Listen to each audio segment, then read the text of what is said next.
Managing your context effectively is what allows Roo Code to handle complex projects without losing track of your work, and we give you full control over it. To fine tune exactly how much information the model sees, click the gear icon and select the Context section.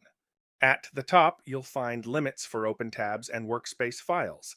By default, these are set to ensure Roo has a broad view of your project, but if you're working in a massive repository, you may want to lower these values to prevent your token usage from spiking. You can also control how much Git information is shared.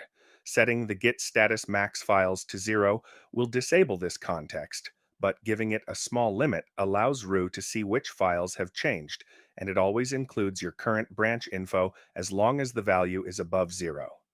For performance, you can adjust the concurrent file read limit. This determines how many files Roo can process at the same time. Higher values speed up large reads but increase memory usage.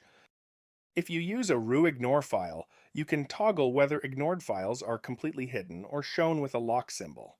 The file read auto-truncate threshold controls how many lines Roo reads by default. If a file is longer than this limit, Roo generates a smart line index of code definitions instead of reading the whole thing.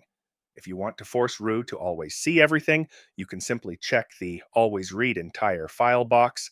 Alternatively, you can even set the threshold to 0 if you only want Roo to see the file structure without reading any code initially, saving a massive amount of context. When working with images, you can set specific caps for both individual and total image sizes, ensuring heavy assets don't bloat your session.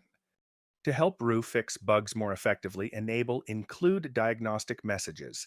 This automatically feeds errors from your edited files directly into the context.